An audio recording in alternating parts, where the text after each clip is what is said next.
Coming to you live from the Desperate Measures Pullin Studios. It is Wednesday night with Spinnin and Grinnin and your mentally unstable host, Tony Kosar.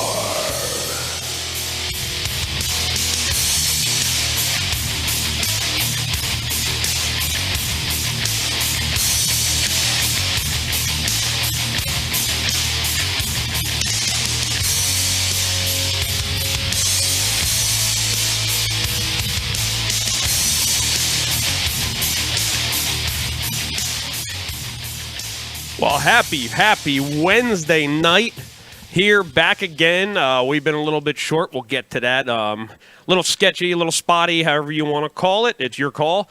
We're doing what we can do when we can do it here at the Desperate Measures Polling Team Studio, a.k.a. Garage.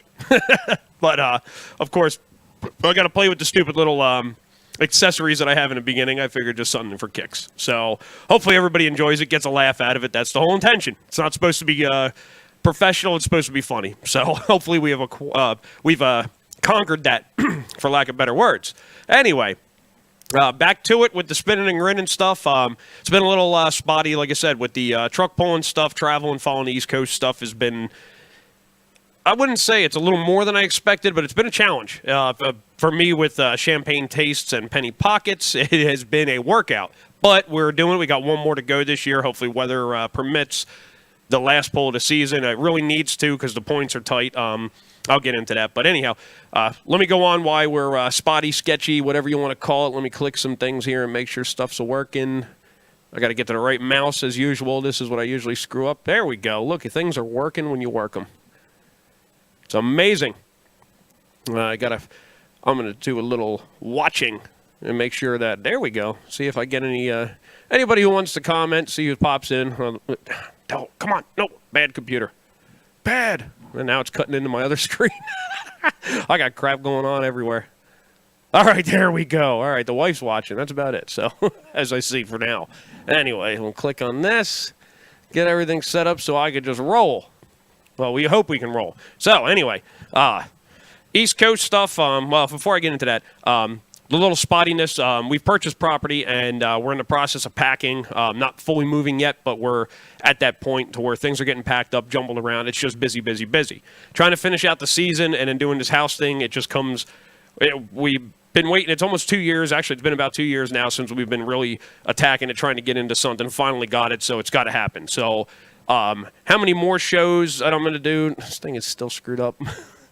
How many more shows I wouldn't say still can do, but darn it, how many more shows I could continue to do, so to say, for right now, just for this little bit of time. What is going on with this thing? Hang on. I can't do two things at once. All right, we're going to learn how to use a computer one of these years. Move it up. Every time I move it, it does something stupid. I need somebody to operate this thing, and stop being dumb. Yep, making me angry. All right, we're just going to go with that. All right, I got a full screen. There we go. All right, a couple other people joined in. All right, now we got it. All right, hopefully it stays that way. We're just going to leave that alone. But going back to the house thing, it's just going to be a little while. We might have some downtime. Kind of good and bad that it's at the end of the season. There was things I wanted to do, but I'm not going to be able to get to them until I get a new studio set up and things of that nature. It's going to be kind of throwing it at the wind for a little while. So, but I figured I'd get into it again for a little bit, being at the end of the season. We'll just get into the East Coast stuff. I didn't get all my paperwork stuff done. We're kind of on a whim here. Not too bad, but a little bit. I know Center Hall went through. There was some good polling that went on up there. I really want to emphasize on it, but I don't have it all in front of me. I know Tommy Bedger left the seat of the Patriot tractor for a poll for I don't know what reasons. I got to really talk to the guy, find out why he's got other people driving it. But he's had a couple people playing around with it, and his sidekick, as I like to say it, is number. Well, I don't want to say number one, but we'll call it number one for tonight. His number one crew guy, Mr. Andrew Gantz, got on the seat and pulled off some really good polls this past weekend at Center Hall. Got to win the one night. So, kudos to him. I mean, awesome run. I got to watch the video for like a split second and it looked like a great pass. So, Andrew knows what he's doing behind the wheel, so no worries there. Everybody else, I really don't have it all in my head. We had the four-wheel drive class was at Gilbert. Of course, I attend that, so I know a lot about it. a decent track. It was a looser track. It always is up there. It's an arena that they use for like these little, I don't want to say micros or quarter midgets. I don't know what they are. Little race cars they use in there. So the center of the track gets ripped up like once a year, and it doesn't really get tailored to a pulling track, but it works. So it was a little bit of looser track. I really didn't have that good of a weekend for my own personal self. Some guys did. They really excelled. Their setup worked at the track. I missed it a little bit off. My driving was a little bit off on the track. I kind of got after it a little bit harder than what I should have, but I get to play with 2 classes since I'm a one-ton drivetrain, one with the East Coast guys first, and then I get to go to the Pro Stock guys second. So I learned a little. The pull was okay. I mean, there's some stout stuff up there that runs, and this year I just came with the wrong package, and it's been my end of the year. I had one good hook this year, and it seems like I'm falling off at the end. There's just a lot of stuff going on, so I don't know what to blame. We'll blame myself. I guess I'm screwing up or something. I don't know. Just going to end up that way. But it is what it is. Still pulling. Truck's still running until somebody ever wants to buy it. Who knows? But it's for sale. It always is for sale. Anybody wants the thing, it can go down the road. So different topic. But anyhow, Gilbert was great, as always. I love going up there for the fair. The fair is cool. Walk around. They got a lot of stuff, live music. There's stuff going on. Really fun fair. A lot of vendors up there. I mean, you can find almost about anything. I mean, there's some junk. There's some good stuff. Yeah, it's a fair. You know what it is. The people are just wonderful. You never have any issues with nobody. Everything goes smoothly. Understand. They help you out if you need something. If you need it, you ask, you get it. I mean, it's like working with the East Coast with, the Moors and everybody else that's on their crew. If you need something, you ask for it 90% of the time, you get it. I mean, as long as it's nothing astronomical, if it's something within realm and normal status, somebody's there to help you out. And it's a really good mesh. And having the 4-wheel drive class up there, Gilbert, with the New Penn Jersey gang, Guy Wayne, I always call him, he's nuts, but he's a fun guy. He gets stuff done. He's got his head in the right direction. Love going up there. Wish I could see him more, but I see him once a year. The rest of the rest of the crew that's up there, good people. The ladies in the trailer never have an issue. Always high spirited. It's a real fun atmosphere. Like I said, they're an excellent group to work with, and it's one of the pulls I really look forward to going to. Probably, I don't want to say I want to go to it more because it would probably lose its luster, so that once a year thing probably works out really well. So, but, I mean, like I said, great group up there. They do a wonderful job. Now my phone's binging. Oh, Sean. Oh, I hope he's watching. I forgot to call him.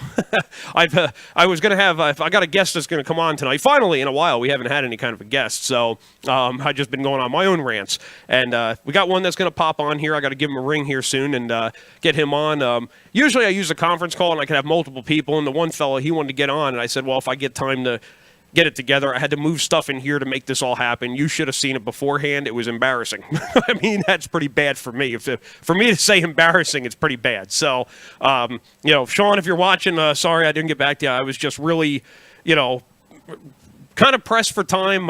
Was on the phone, and it just one thing led to another. But we got it together, so we'll get you on the next round. Hopefully, I could do one consecutively next week again, and we'll go from there. But real quick. One thing I touched base on all that stuff, our house moving thing. One thing I noticed lately, I'm going to say this quick because I don't want to kill up all the time here because I want to make time for the guests coming on, but you know how I get. I mean, my mouth starts moving, it never ends. So, one thing I want to touch base on, and I've noticed this throughout the whole entire season with different groups, not all of them. So, if you're feeling guilty and you don't like this statement, there might be a reason. All right, I'm not here to offend anybody, but at the same time, I'm not going to sugarcoat nothing. It's how I am. I've noticed that with a lot of poll promotions, and again, not all, but with some of the poll promotions out there, it seems like you're learning off of our government's political crap that is going on in this nation, okay, with Facebook, all right, and our current president, Trump, says it a lot. And we'll just go right into it. Fake news, okay? I see that there are some polls going on where the promotion of it, yes, you want to build your poll up, but if you're good at it and you can hide it, hey, go for it.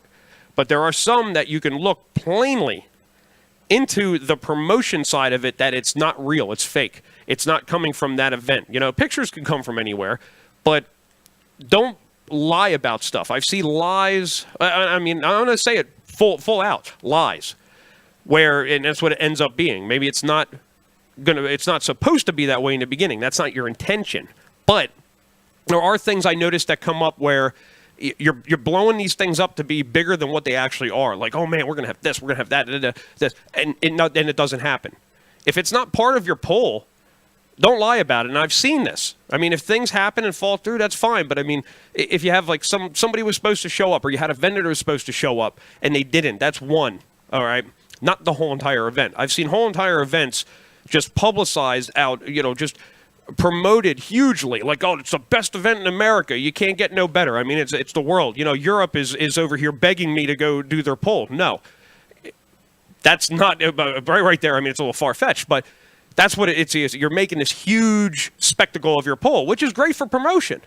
But when it comes down to the poll and the execution of it, if you can't hold to your promotion, by all means, don't do it. I mean, like I said, I'm not pointing the finger at anybody. I just see this through different promotions. Don't make it bigger than what it is, because if you falsify what you're putting out there, okay, when it comes time, like everybody's going to go to this poll, you're going to get all these people, and then they're disappointed. Who's ever going to come back? So if you're trying to promote and you're trying to produce these polls and you plan on putting more out there, word advice, be honest. Be as honest as you can.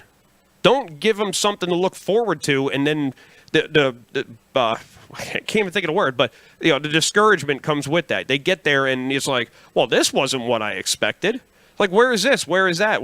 What's going on? This says we should have this and this. It's like, there's none of this here. It's just some, BS backyard poll. So be honest. Be as honest as you can, because that word is going to get out. It's going to get out, and it's going to get out fast, and it's going to hurt you faster than it's going to help you. So by lying about the stuff and putting false information out there to make it look good to get your numbers up is not going to be good for the future. So it's about foresight. It's not about today's poll. Today's poll is what you build on. Be honest with people. Gain that respect. Make a status for yourself, if you want to call it that. Your reputation, an image, a structure. Build that. Build that with your promotions. Be honest with it, and people are going to be like, hey, these are stand-up people. This is a stand-up group. That's how these groups got that big. NTPA. PPL, your full poll productions, power poll, whatever out there, USA East. They're stand-up organizations that put stuff together upon trust. People trust in it, trust in them. They know what to expect. They know what the poll is.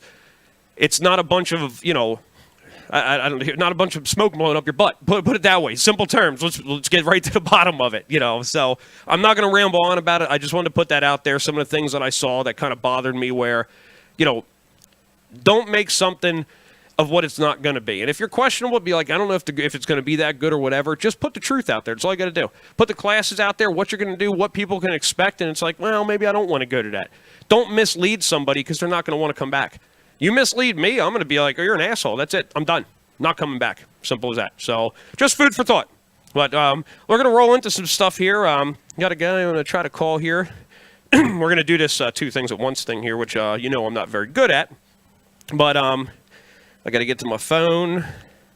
I should have had this set up, but you know me. Last minute we'll figure it out. I'll be like, oh, I could do this. Nope. So let's. I should have it on recent. So I don't know why I'm doing all this. Technology that I don't know how to work. There it is. Okay. So anyhow, got a fellow I'm going to get on the horn here. Hopefully everything's working the right way. It should be. No, I'm not looking at my thingy. Hang on. Before I get him on here, let me find out what mouse I need. Actually, I have some comment. Oh, there I go again with this damn thing. One of these days, I'm going to learn. Ooh, you're making me angry. Oh, if I go the right way. Nope. Oh, use the little scroll thing on the mouse. There we go. Look at this. Ha! We got it. Finally. So let's say run for Congress. Oh, good Lord. Yeah, well, you see, all right, Josh, let me emphasize on that. Don't you run for Congress, need a man that speaks the truth. Well, you see what our president's doing. He's, let me get on the political thing here real quick. Our current president's doing great. I mean, our economy's booming. I mean, I don't need to preach to the choir. Things are going up. Don't look at the fake news on Facebook. Look at the reality of things. Things are getting better. We have a businessman in office where our government is a business, okay? So things are working out, put it that way. Yes, he does speak the truth. He speaks on his mind. He speaks on our level, like a normal human being. He's not a puppet with these big words, what I call college kids words. They always want to sound smarter than what they really are. So you get these political puppets out there. So he speaks the truth, speaks down to a normal level where anybody, the common man, I don't say that in a bad way, but just a common man, common woman, let me clarify that, common kids, everybody included, can understand what he's talking about. He's down to the basics of stuff. He's not using this political mumbo jumbo crap that we don't understand. So for me to get in there, I don't know if that's a good thing, because now Congress, maybe. Now president, I don't. If I could run for president, that they give you that red button, like this Korea thing. All right, if anybody who knows me, you know what I'm going to do with that red button. I'm not going to press it. I'm not going to hit it with my hand.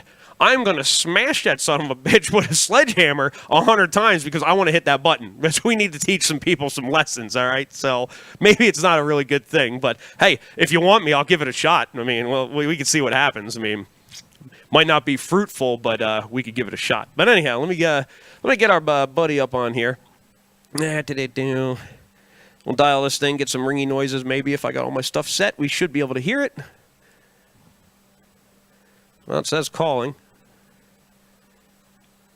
Yeah, phone. You can you can do your thing.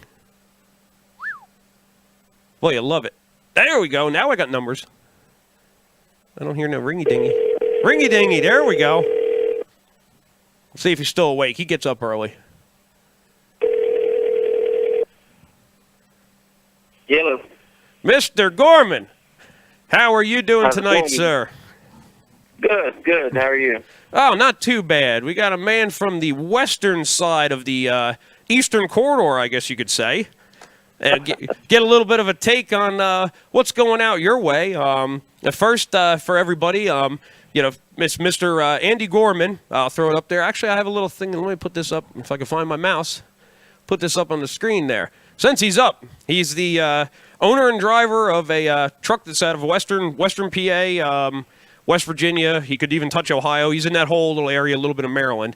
Drives a truck called the War Machine, and he's also the founder, creator, whatever you want to call it, of the Facebook page, the Truck Pullin Nation, which is it's little by little growing and growing and growing. And we, I mean, pullers out there appreciate what you're doing. I'll shut up for a minute.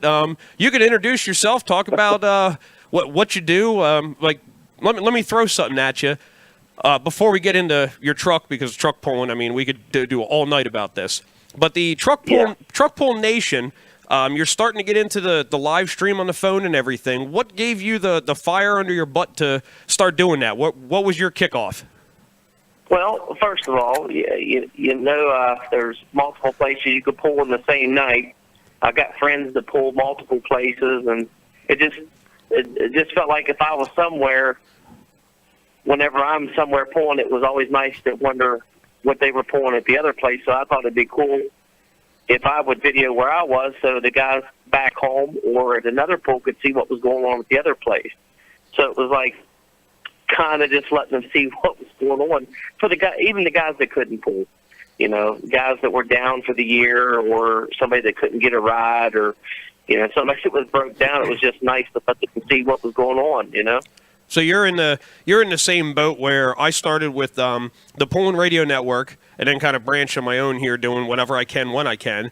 Mr. Jason Schultz with the Beer Money Pulling Team, that page sadly got hacked with all of his members, and now you're pulling up on it. I mean, there's a couple other people that are doing it, but more or less to grow the sport, to get it out there, and just give the people the site. If they can't make it, they could at least see it here or get a feel for it to want to come to that track, and that's how you grow it. That's how you get people out there to, and I hate resorting to the money thing, but you're getting more people involved in it to help support the sport that we need as much support as anything, because it's not as popular, and as well as I do, football, baseball, drag racing. Yeah. We're kind of the bastard child of sports here. Yeah, it's tough. I mean, it is a family sport. Like me and you, we've talked before about it. Everybody's got a crew of people they like to take to the track. Usually it's at a fairgrounds or a horse track or somebody's field, but it's always a good time. Oh, yeah. I always meet good people. You know, I met you through it. A lot of the people that watch your show are on my Facebook page.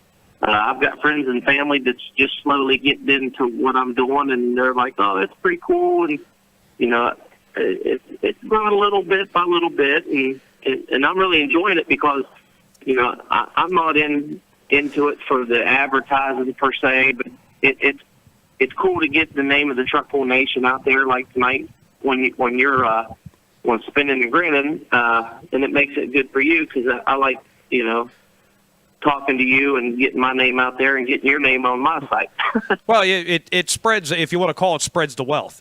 You know, there's your people that follow you out there. I may not know them, they may not even know about me, but now they do. So then it's like playing telephone. It just keeps going down the line, which is, Right. I mean, and like I said, I mean, just by doing that, you know, where you're showing, you know, friends on your page, you know, people, you know, oh, check this out, check that out, without even trying, you're growing the sport. You know, you're doing it without thought. You know, it's just coming. I mean, you're one of them people, like, I wouldn't say naturally doing it, but almost kind of, sort of. Yeah, I mean, I mean, just for easy reference, last night a gentleman from Canada texted me and was like asking me what rules we ran in the United States in the classes that we run, and I was like, wow, it's Canada. Yep. You know, I'm from West Virginia, and you know, all my friends, you know, I really don't travel. Only time I travel is to a truck pull, so it's kind of a big deal to talk to somebody out of the country just to talk and truck pull. But it's starting to spread. Well, now you're the go-to guy for Canada all of a sudden.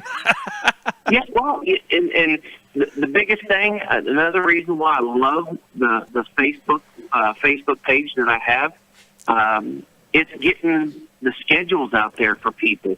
Yep. Like I'll usually post on a Wednesday night, hey, where's everybody pulling this weekend? And then you'll find out about a pull you've never heard of that's an hour and 15 minutes from you, and it's like, wow, look what this has done for us.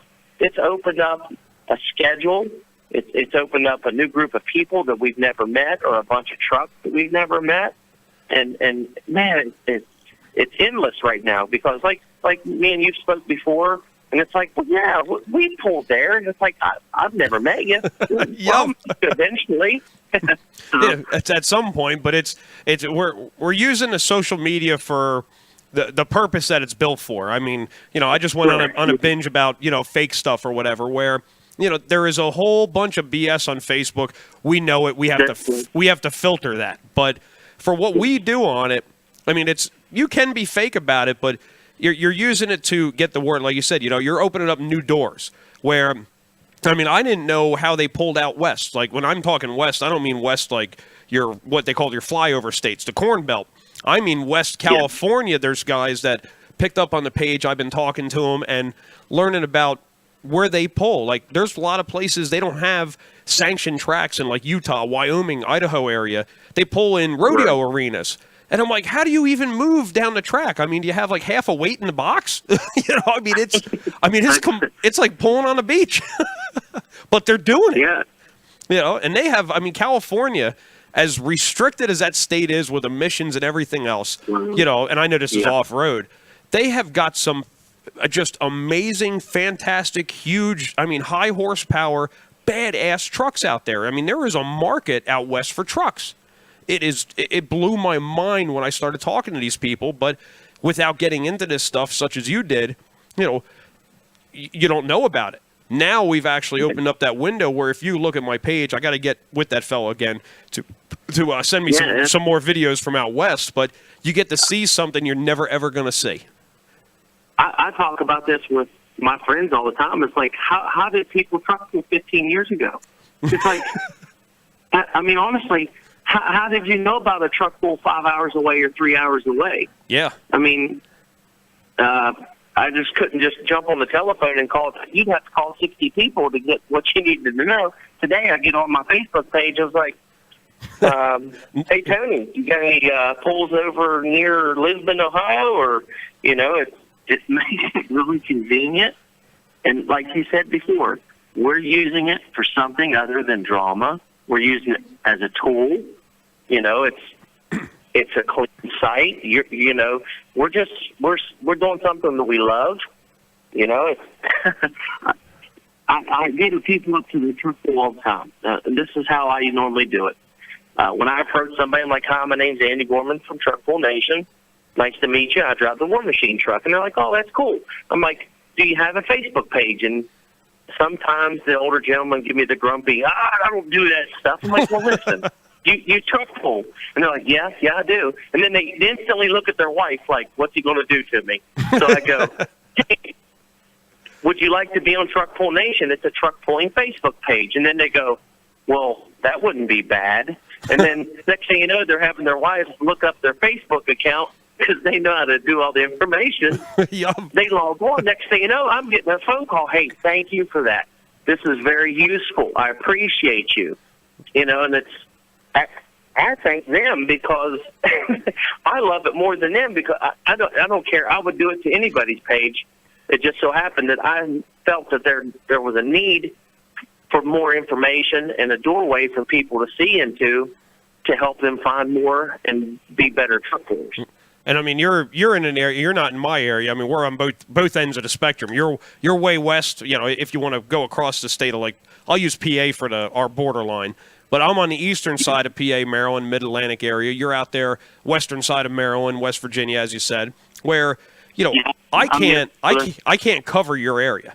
There ain't no way. Right. Now, there probably is people that can, but you've taken the initiative to stream, talk about, create the page for people to come together to where, what polls are going on, who did what this weekend, where you headed.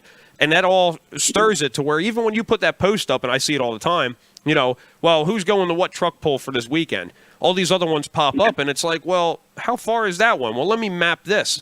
Now you're even though it's just for fun, you're opening up a gateway to guys to where it's like, wait, now you have choices all of a sudden. You're just not stuck to that local area, you know? MapQuest is my best friend lately. It's huge. I mean, since I started this stuff here, I mean, I'm not saying I'm not professional by no means, but no, me neither. Yeah. But it's gotten. I mean, there's people watching this stuff that I never thought it would go that far. When I first did the live stream for the the Super Bowl in Harrisburg for the antique tractors, that was the first one I did with this program, even though I screwed up on the recording. But that poll, I mean, people in Oregon, Texas, Mississippi were watching this, and I'm like, how the heck does this get out that fast to these people? But it does. It reaches. I mean, when I was with the what do you call it? Wow, I just drew a blank. Oh my God, PRN, the Pullin Radio Network. Wow, sorry guys. When I was with them, there was guys listening in from Europe. I don't know if those guys. I mean, I have some on my Facebook page, but I mean, I don't. People out here, we really don't know that much of European Pullin. I don't know if you ever touch base in it. They got some crazy stuff over there.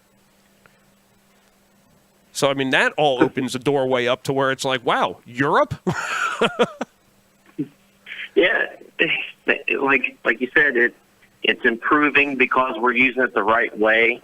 That's what I like about it. Like the guys like the crew of dudes that come to my shop, they some of them Facebook, some of them don't. But long story short, they have to come to me to find out what's going on because they don't have it. For the guys that do, it's like, oh, you didn't know that? You didn't know that? It's on Facebook. Everybody knows that. And you're like, oh.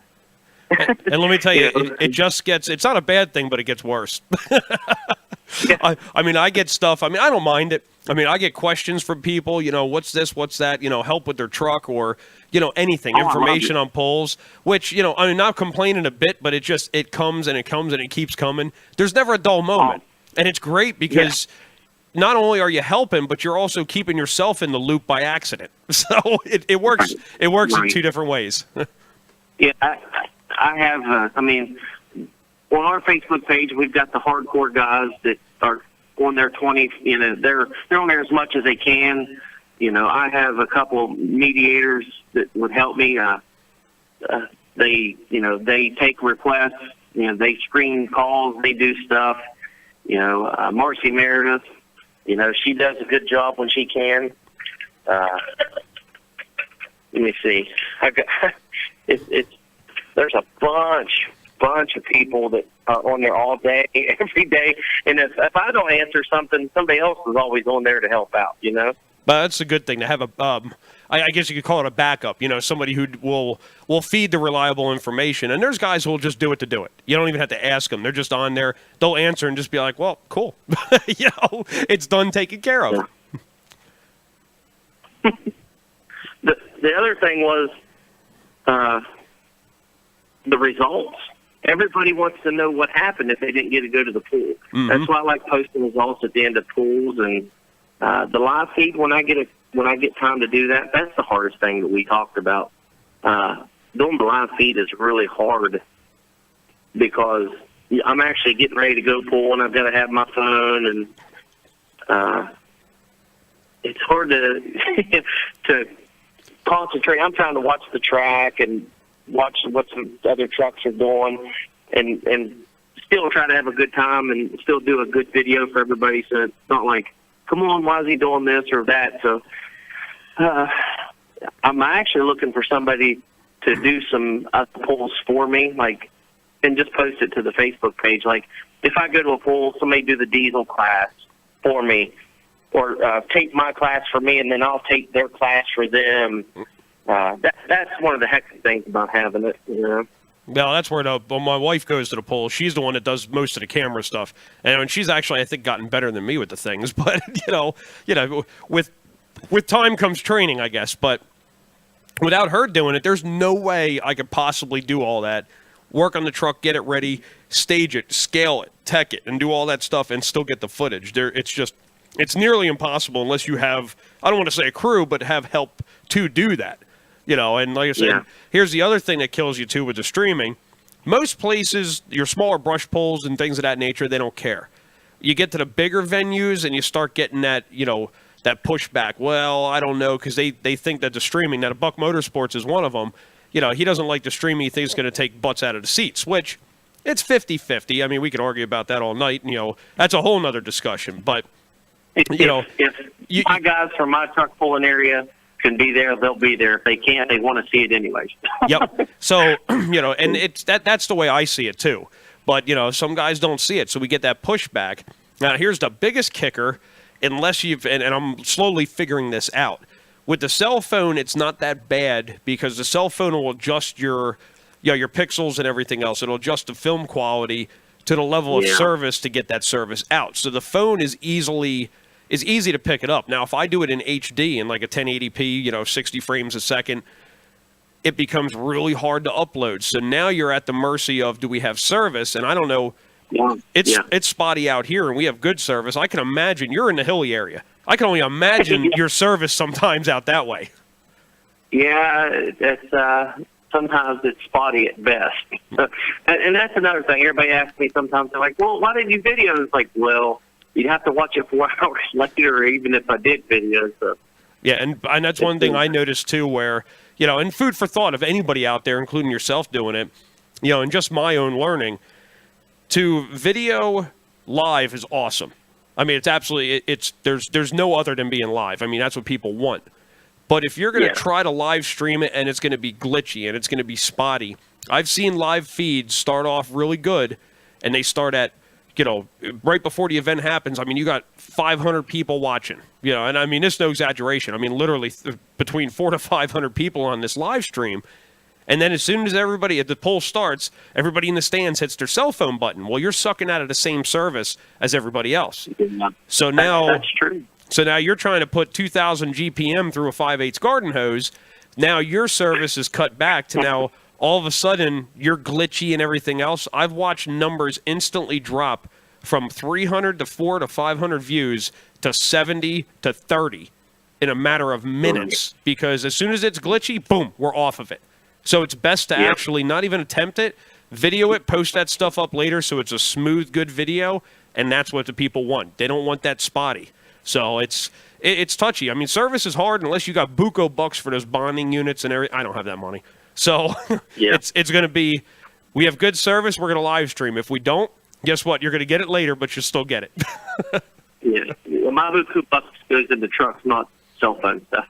Yeah, that's what I'm hoping to put. I'm hoping I can influence you in nice ways to spend a little bit and get some video stuff. Right. I mean, you don't have to go deep into it. It's, I mean, to the program that I have, I mean, you can go, I mean, heck, you could go well over $1,000 for this program, but you can do 150 to 300 for the streaming thing. And it's actually production software. You don't necessarily need it. You could still do the same thing without it. But it just gives you more capabilities. Like, if you look in the show, I got the little thing on the bottom. Yeah, it says live with Spinnin and Grinnin, and your name's on there with the War Machine. That's who's with us tonight. So I could put a ticker across. There's stuff in there that I don't even know how to do yet. But you don't have to, you know, believe me. It's like, this is where I'm at whenever I'm videoing at a pool. If, say, my class is second, I get a good class through, I get a video most of that class, and then whenever we're starting stage, I look around, I go, okay, I got to go. Everybody kind of turns their head like, crap, they're going to ask me to video for him. You see everybody start to scatter, like turn the lights on with a bunch of roaches. Yeah, my buddy Timmy Wolf, his wife, every time that she's around, I look at her, I'm like, well, you know, it's that time. And she's like, give it here. She videotapes for him. And that's where having a good crew of people are. They all like, okay, who did it last time? You know, and you know, it's funny because they're like, we want to see it, but we don't want to do it. Yep. Well, that's where, like I said, you know, even if you got a stand, you know, and just did it, you know, static, just leave it sit there and let it video, but just have somebody watch the phone, you know. It's just, but you don't, you know, and we talked about it where you don't get that same footage. You know, and that's where, like, my cameras aren't very expensive. They're only a couple. I'll throw a name out there. Colton Unger. She has the best videos. He does the full production videos for his dad and his uncle. Okay. The Undertaker truck. The best videos ever. Oh, yeah. I get the kid what props is due. I mean, he edits it. He does his own work. He makes it look good. He even makes my truck look good sometimes. So. Oh, I watch his videos, Undertaker Pullin videos. I watch them all the time. He does great with the editing. I don't know what software he has for movie editor. I got to find out because I'm using just the Windows Movie Maker is all I use. It's nothing special. Yeah. You know, I don't know what to go with. He's probably 3 times smarter than us to do that stuff anyway. Oh yeah, definitely. I mean, I'm happy with what I put out now. It's exciting. It's like, oh man, I made a video. I pulled up to a pool before and was like, yes, Colton's here. I don't have to video that much. That's awesome. So, no, he does. You know, and that's a good. I'm glad you brought him up because, you know, like I said, I like to spread the wealth. You know, I'm not the only one out here doing it. Yeah. And he's another one that does a lot of the Western trucks that, of course, I don't get to see because I'm not at the pool. So and it helps me too because he's usually at a full pool production, and I'm usually at a power pulling production. So it's like sweet. Yeah, you're hitting both ends of it. Yep. And now all we got to do is figure out who covers USA East, and you're good. Well, that's the full pool. So that's right. Yeah. Doing. Okay. Yeah. Oh, so he combines. So full pool and USA East isn't like two separate events. He's all one.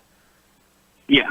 Oh, okay. I thought I knew it was just. I knew it was Fight that did both of them, but I didn't know if he. Well, the USA East is when you get on the USA East website, it's full pool production. Oh, okay. Okay.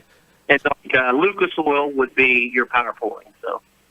Oh, that's how it's split up. So the USA East is his own entity. Yeah. Oh, and I got whenever I was like back in the day when I was like last year when I was new, I'd get both pulling production screwed up. And I'd be like, oh yeah, this is full pull, and I'd be like, why ain't this truck here? And I'd be like, well, power pulling, goofy. So. Yeah, that's where I get it. I mean, you know, you got full pull, power pull. What else is that? Is there anything else out there? We got Mountain Boys pulling down the southern part of West Virginia. Yep. Yeah, I know that. That's where that small block class originated from. You got the COTPC, Central Ohio Truck Pullers, and you got a lot of times you got the American Farm Pullers Association. Oh. That's Ohio and West Virginia. They run a different class. Since I went solid suspension, I don't run that anymore. Unless they run like an open class somewhere, like down in Middleborough, or where was it?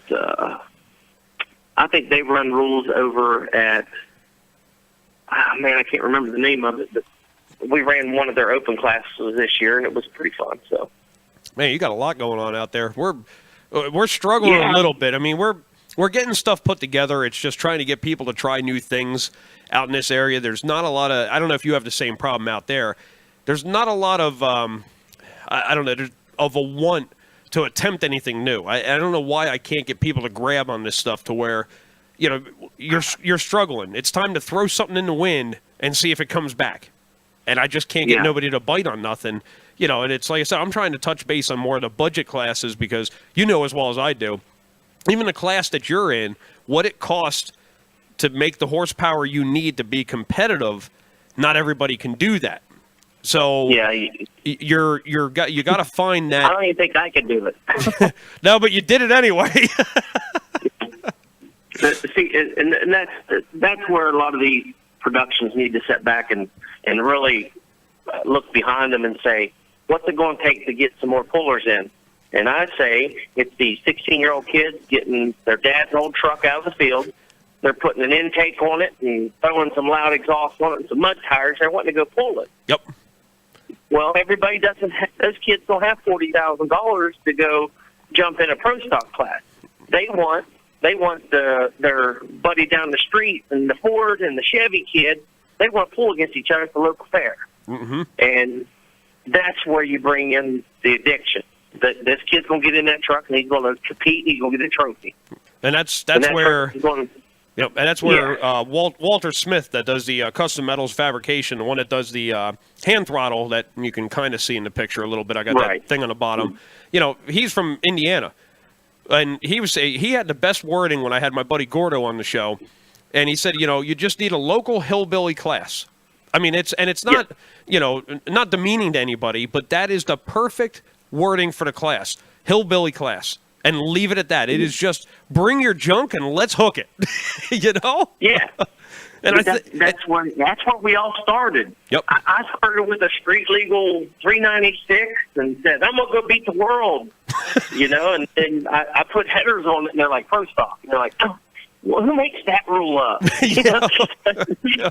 You know, it's like, really? You know, I pulled 2 years against pro stock trucks pushing 1,000 horsepower and I had a 500 horsepower 396 and then went 496. You know, it's tough rules sometimes. Sometimes they need to open it up to make it better.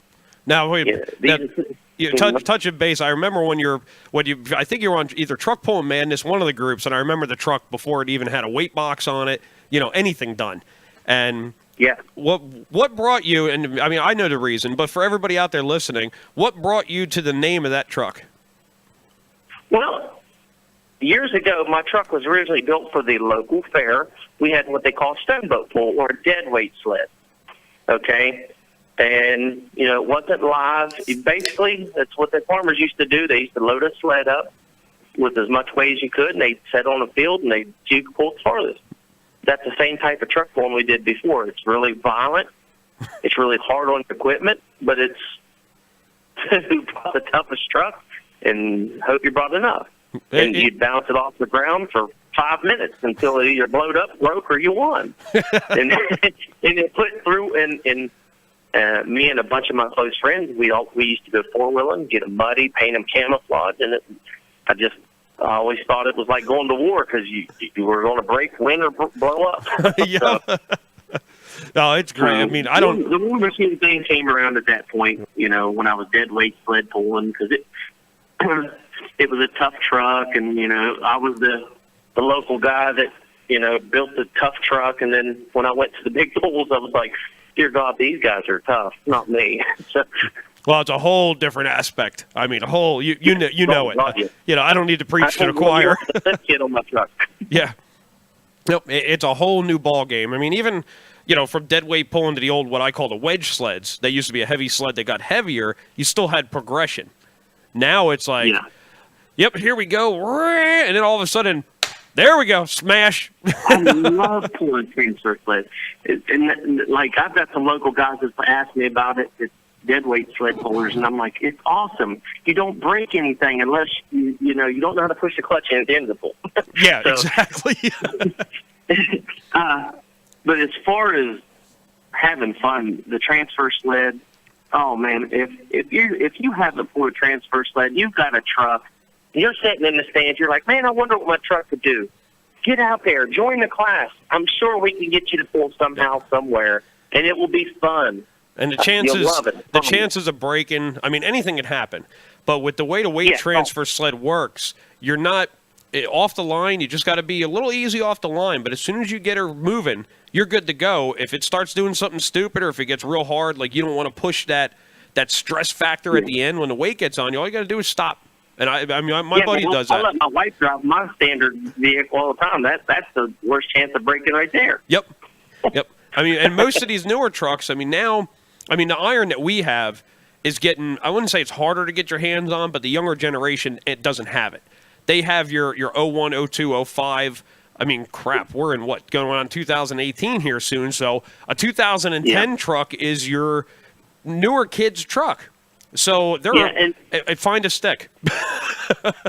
Yeah, they come with Dana 80s and 11.5 AANs, and their transfer cases are almost bulletproof. Yeah. So basically, they throw a tuner on it and run it. Yeah, you're ready to go. Put her in low, put the tune in there, raise your RPMs. Yeah, if I was a young kid wanting to pull, this would be an exciting time for me. You know, you've got your dad that just bought a diesel pickup, brand new, and he wanted to give you his old one, and he was ready to go pulling. You know, I mean, you can have a 500 horsepower truck with 1,000 foot-pounds of torque just by putting a tuner on it. Oh my gosh, you know. Yeah, and look how easy it is anymore. Like you just said with the tuner, you don't have to have mechanical knowledge. Beep beep beep beep beep. Up there's 50 horse. Yeah, that cost me a lot of money to do that to my gas truck. Oh yeah, I mean, even these handheld tuners have come a long way. Your Super Chip or your Diablos. I mean, it's not going to set the world on fire, but what you can do and change parameters with just that little handheld, it's amazing what that little box can do. I never knew nothing about it till like this year. My buddy got one, and I'm like playing around with it. I mean, I use one in my truck. I've actually got to give it back to the guy just for towing, and I don't know if it really does anything. It's kind of a cheap one, but the Diablo one, you can actually load tunes into that little box from somebody who I mean, it's unbelievable. I mean, I'm not up on that stuff. The biggest thing to me is fuel injection on an older motor, like your mechanical injection. Oh, that's killer for me. When it gets to electronic, no, you can keep that. No, I like my old stuff. I'll keep the older stuff. But I mean, look what these, and I'll use the LS motor, because you don't see a lot of Ford and Dodge pulling. It's mostly GM. It's a small block. It is a 363 or 364 cubic inches, slightly stroke 350. It's still a 4-inch bore. Complete roller motor with electronics to tune. Yeah. Well, even with the head designs in them, I mean, it's a heck of a platform. And now my one buddy locally, he built one up finally. I mean, he's got some snot coming out of it. I don't know exactly what he did. I have an idea, but 496s. I don't know if the LS, they got cathedral cord heads, like the real tall, skinny head. Yeah. Most of the LSs do. All the newer ones, they started going to like a rectangular port, and they're making buco power out of them. Right. But what I want GM to do, and I know they won't, and a lot of people say that the 8.1 was based on that because of the head design, but it's not a true LS motor. I want GM to manufacture top to bottom with the same 6-bolt mains as the small motor, like the cathedral style or rectangular port, however you want. I want a true LS platform, big block. Not the 8.1. Done. I want a true one. I want to see what that sucker can do out of the that factory. Would be a Christmas one. Yep. Dear Santa Claus. Yeah. That needs to be in these new Camaros. Actually, the heck with the Camaro. Put these things in a pickup truck. Let's do this. I want that. Let's get a 496, a 500 LS series factory motor in a truck and hook that sucker. I want to see what it can do. Let's make America great again. Yeah, exactly. Come on, GM, step it up. A 2018 square body with a big block LS engine. Wow. Yeah. Merry Christmas. Yep. I need it in the years before the square body. I'm keen to that 67 to 72 year. If I could get that, holy crap. And put air conditioning in it. Just in case it's hot that day, I want AC. Keep the radio. Well, they can have you in the staging line too long, you can kick your AC on and you're good. Yep. I'm not all uncomfortable. I'm ready to pull. You could keep the radio, keep your leather seats. You could keep your carpet. I don't want none of that. Just make sure there's AC in it. Give me a wing window and a fan. Yes. And a bag of dry ice. Yeah. See, I got a little funny story while I'm thinking of it. A long time ago, when I first started going to these truck pulls, a near and dear friend of mine, his name's Otis Smith, long-time truck puller. Okay, he passed away last March. Got cancer. You know, it was a real, something happened real quick. He was a real good friend of mine, truck pulling. Kind of the godfather on truck pulling to me, but I remember when I was younger looking at his truck going, why would he have a fan in there? That's the school stuff there.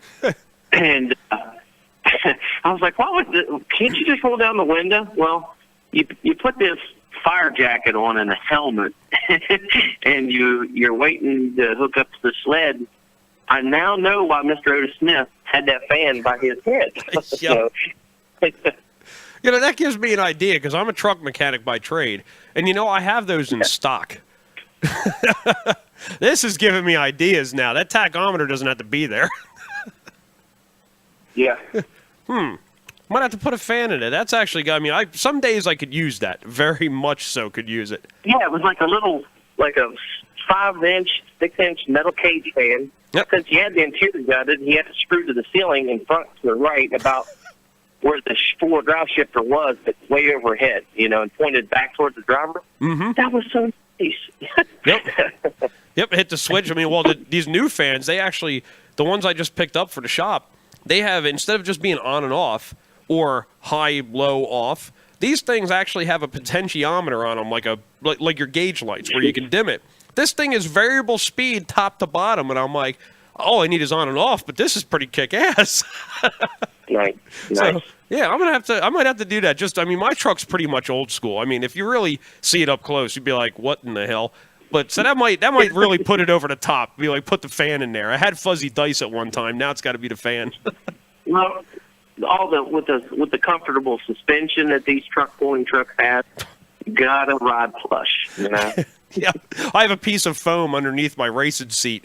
Underneath the seat cover that people don't see. Just because you could creep. We talked about it before with safety in the pits and all. Yeah. A stock truck, they can get a little rambunctious because they actually move. You're not going through a rough pit with the stuff that we have.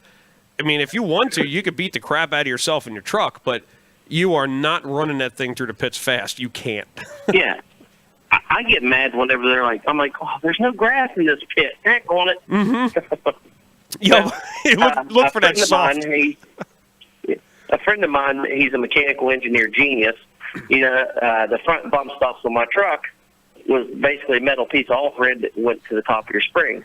Yep. Well, being the genius he is, he machined a piece of polyurethane bushing with a rubber insert. I now have the smoothest front end pulling tracks that I have seen. It is so nice. Well, he needs to. Thank you, Ron Barnett. Yeah. He needs to market these things because I'm sure he could sell them. It's got a good inch of softness to it before you shatter your teeth. So. And nice. And you know what? I'm thinking about it. It could be hurt. It could be helped depending on the track. If I don't come off, my stops are solid, just like everybody else's. If I don't come off of those stops on a loose track, the truck will hop because I have no front suspension. It's on the stops. I'm not getting enough bite to pick the front. Well, with that little bit of give, number one, it gives you a smooth ride, but that could be a savior too down the track where, if you get into a hop, you let off, it has a little bit of cush, but then you can come back out of it. It doesn't hurt you for sure whenever you get back on the throttle because I'm probably in the same boat. I don't know a lot of these guys that a lot of times I don't have enough tire to pull myself out of trouble. Mm-hmm. Yep, and that's like me. I have to stay in it with the small block. There is no, let me get out of the throttle and get back into it. I don't have that option. If I get underneath the cam, it's over. You got to keep the sucker wound up. So it's like, all right, well, steer a little bit and hopefully it just kind of smooths out. No, that's a good idea right there. He ought to. You know, if he's good with that stuff, man, market that sucker. I guarantee you'd sell him. Yeah. Heck, I'd open up a store just to sell them. That's a great idea there. Man, you're putting out too much information out in this thing here. No, I love the information. Call me, text me. I don't care. That's kind of like my claim to fame. Everybody's like, how do you do? I'm like, okay, let's go look at it. And they're like, really? You want to show me? I'm the guy that opens my hood at the truck pulls. Nobody does that. Yep. Yeah, I got. And I'm like, look in there, you know. Yeah, I got checked this year, and they opened my hood, and they're like, I'm like, why do you want to look under the hood? And they're like, we're checking for nitrous. I'm like, have you seen my truck full? No, I'm the same way. Like, there's guys out west, you know, in Utah and stuff, a couple younger guys starting and getting into bigger classes. And I'm not saying everything I do is right, by no means. But if it gives you an idea and it gets your head rolling, I've taken pictures of my hitch and sent it to guys. I mean, everything. There's a fella out your way. Yeah, he drives a Ford. I think he's out your way. Chris Wilson? Yes. Yep. His High Hopes? Yes. He had a problem with the truck bouncing, and I was trying to help him out, going back and forth and being like, you know, try this with the front, that with the rear. He was asking about the hitch. I sent him photos. You know, I don't care. I mean, competition or not, whether you're out there or whether you're right around the corner from me, it's not. Yeah, I'm not going to steer somebody wrong. You know. No. Back when I first started pulling, the horror stories were, you know, you don't listen to nobody. They're going to steer you wrong. You go to the truck pulls. If you have a question, that's an honest question. Somebody's going to help you. I don't know how many times somebody's helped me. I don't know how many times I've helped somebody else. There again, it is probably the funnest thing in the world to me to see somebody come over to me and ask me, hey, what's this right here on the back of your hitch? Why is that like that? Yep. Oh, you just give me an hour and 15 minutes of talking. Let's go. Yep. And you're, you know, it's not like these ideas are patented into my garage and my truck. You know, it's food for thought. Like, I mean, when somebody looks at my truck, why'd you do this? Why'd you do that? How did you do this? Well, I don't have a deep pocket. So this is what I had in the garage. This is what was built, and it works. Oh, well, it's saving people money. It's doing this. So if you have money to buy good stuff, hey, don't look at my truck. You know, but it's stuff that I mean, I sit in here at night and just look at the truck sometimes, and this is where a lot of thought comes in too. And a lot of people don't want to take that time. Sit there and just look. Think about it. Like, I mean, what I do in my garage, I'll put it out there. If I have an idea of something that some of my buddies that are coming over, I'm not finished with the idea, I don't want them to know. Concrete floor in the garage. Piece of soapstone. If you're working on a pulling truck, you have soapstone for metal. Take a piece of soapstone, and I'll draw out something on the floor. All right, that ain't going to work. Go get your push broom, broom it off. Now you have a clean slate. Now work on it again. But if you don't want somebody to find it, you brush it off the floor, and nobody knows what was there anymore. So, now, I mean, it works great. But, I mean, we're hillbillies out here. We're addicted to soapstone and concrete. So, see, you know, like there's been guys that since day one, and I got to throw 100% credit to them. I'll throw their name out there. I'll tell anybody, and I'll defend their honor, kind of deal. You know, it's like Tom Taylor, Dennis Nicholson, George Nicholson. You know, all these guys, Scotty Kiefer, everybody. All these are big time pullers in my area, and not one of them has never, like, you know, if I throw the question out there, they're actually offering. You know, you need to do this. You know, they're like the big brothers to me in the pulling industry, and it's helped me, like, in the 2 years that I've really had a push on my truck to make it better. You know, I consider my truck I wouldn't say a top dog by any means, but if I have a good pull, some of these guys are in trouble, and they know it now. But it's because of the guys that's helped me. Yep. Not, you know, I didn't just come on the scene and be like, well, look what I did, and ha ha ha. It was, you know, I went out there and pulled, and it might have done something. And then, you know, say Dennis Nicholson comes over after the pull, and he goes, hey, man, that thing was working hard. You know, did you change this or did you try that? And it's, yeah. What gear ratio are you running? You know, maybe that'll help you. These guys, I mean, everybody has been helped to me. You know, my success in this year I owe it all to those guys. You know, I mean, I got a really good team of guys to help me in the shop. Brian Parker, Wayne Musgrave, Angel. His wife helps me make stickers and T-shirts, and you know, she doesn't have to do that things. It's all factored in. You got Timmy Wolf. He actually bought Otis Smith's truck when he passed away. He's going to be a big time puller in the next couple of years. You know, he's got a 100 horsepower big block truck that's going to be a top dog to be dealing with. You know, my wife and my kid, they're all there to support. You know, I've the list goes on. Yeah. Oh God. Yeah. You know, I hope you got a long show. You know. My son Nathan. Yeah. You know, my 13-year-old son Nathan really doesn't. He likes once he gets there, but he's just like, I don't want to go travel 3 hours in a bumpy truck. But he goes because he knows it's important to Dad. You know. Yep. And you know, and I got to thank all of them for it. My buddy Ryan Barnett, he's a mechanical engineer genius, probably the smartest dude I ever known. I had him in my corner, and it's like sometimes he looks at the stuff I do and scratches his head, and I just go and unbolt it, and I'm like, I'm sorry, why'd I do that? That's great. He's like, put the hammer down, Mongo, I'll fix it for you. You know. Well, the thing is, we don't know all the stuff. I mean, there's guys in the past. I mean, you have your innovators that aren't pulling anymore. You know, when this all started, and I mean, in our area, 4-wheel drive trucks came to be in the late 70s. And they really picked up, and in the 80s was just huge. I mean, 4-wheel drive truck pull in the 80s was huge in this area. Well, you know, in this eastern corridor of the country. Well, yeah, they were the innovators. I mean, nobody knew what to do at that point. So then they handed down their knowledge to somebody else, and so forth, so on, went down the line. So I mean, I'll admit, I mean, I could build stuff, but I'm not going to say I know everything about the ratios, what works on this, that, the dirt, what to look for. You know, somebody handed it to us, so it's only right in our own, in this my opinion, in our own morals to pass that on, not to keep it and try to cut somebody out because, you know, that's competition. That's just bad sportsmanship. Oh yeah, yeah. I like the ideas. Yeah, I mean, typical example, NASCAR. I mean, they got the same motors and the same cars. I mean, it's driver and those just little tweaks and tunes. It's chassis. Yep.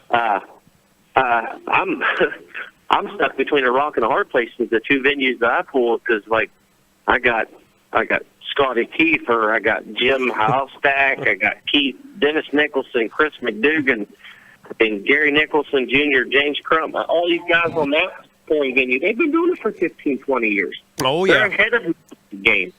Yeah, I know Scotty pretty good from Facebook, and I know his truck. Oh man, he's a little bit of a force to be reckoned with. Well, I can tell you this: like Scotty, he's the guy that's walking around the pits. You know, I've been in competition my whole life for dirt bike racing. It's, you know, this or that. He's the guy when you walk around the pits, he's talking to you, but when he talks, you just got to be quiet and listen.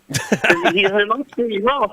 You know, I mean, when the man he doesn't unload his truck, he doesn't get excited, and it's like, oh, is Scotty even pulling tonight? And then next thing you know, you see him lined up, you're like, oh crap. Yep. and then you go to the full pull production, and you got you got Mark Petros. Yep. You got Tragic Magic. I mean, come on. Mark Petros, he builds everybody's stuff. He's the man in that. I was just going to say, you know, every truck on the track with full pull is Mark Petros' truck. Well, I mean, you got Tragic Magic. You got the Unders, Ronnie and Ray. Yep. You got, I mean, all these guys. That class of truck right there, that's actually probably the toughest class of trucks on that western PA, northern West Virginia, eastern Ohio.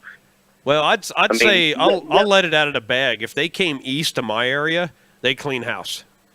I have a damn good feeling that they clean house. I mean, there is nothing up here, and I'm not knocking anybody's truck out here whatsoever. No, it's just you guys have more competitive and better polls out there, more organization.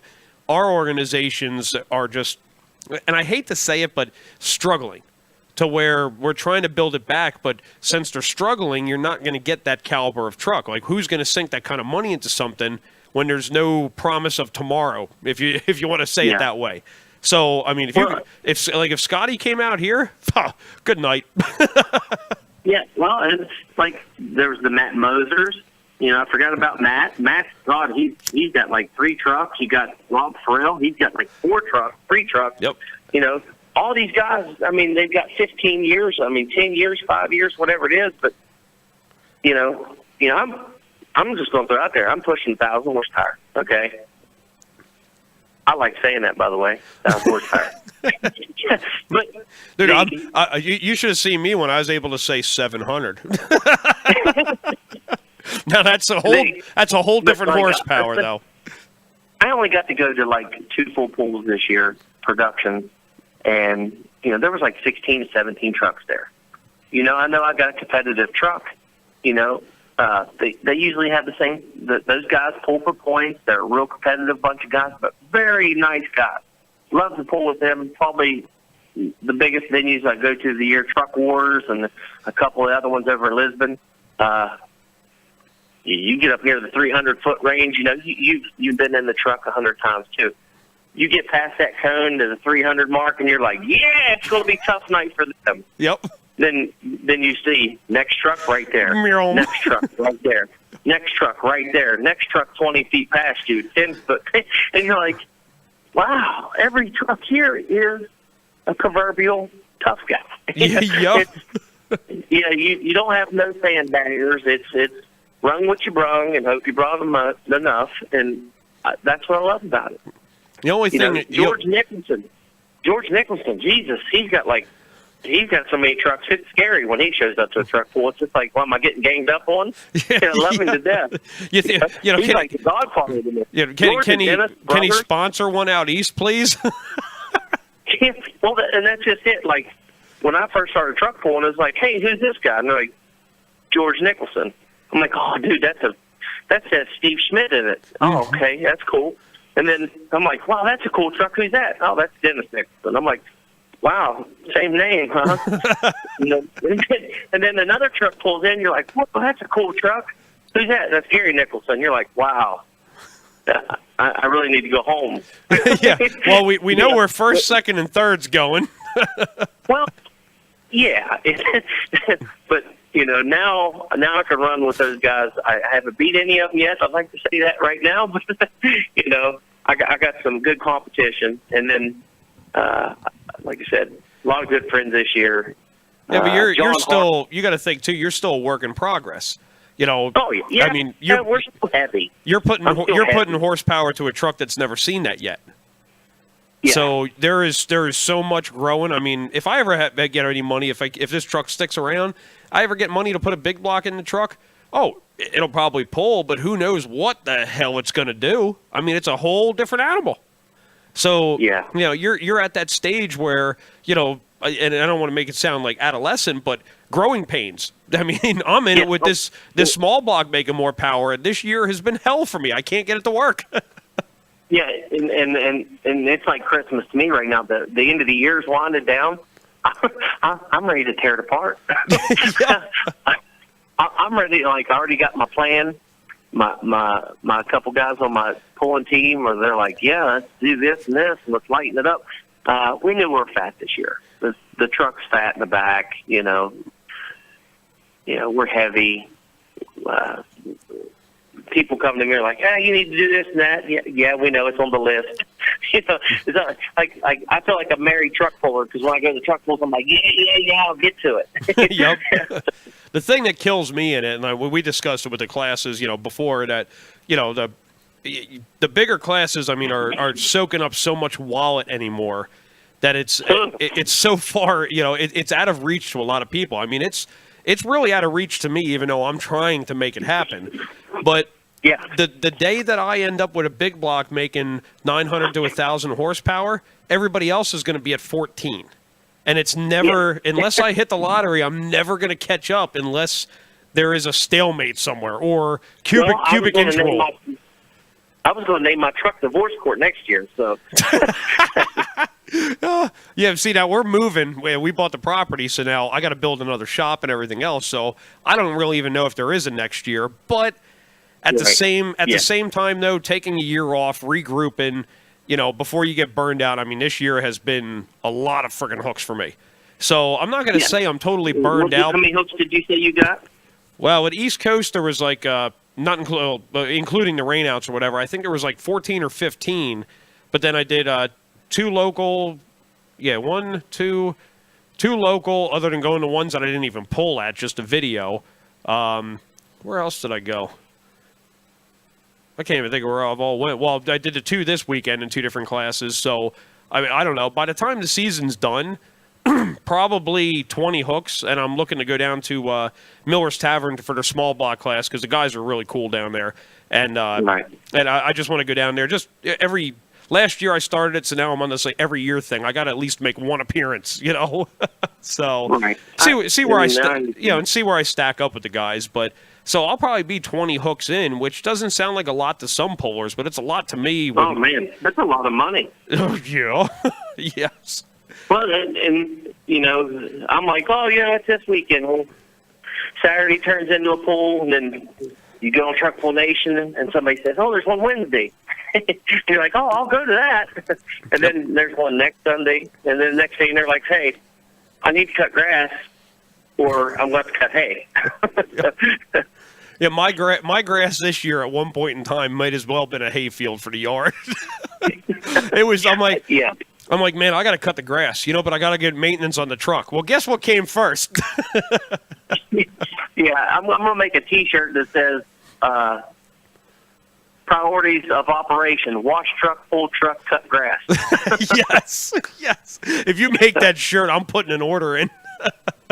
Because, think about it. If you're a truck puller, those are your 3 concerns for the week. I got to wash the truck, I got to load the truck, and I got to cut grass. Yep. Well, there's no vacation. My wife, she tells her friends and people that she talks to, be like, oh, yeah, you know what we did for our anniversary? Oh, what? Went to a truck pull. Oh. You know what we do for vacation? Oh, we go on a 2-day event. That's what we do.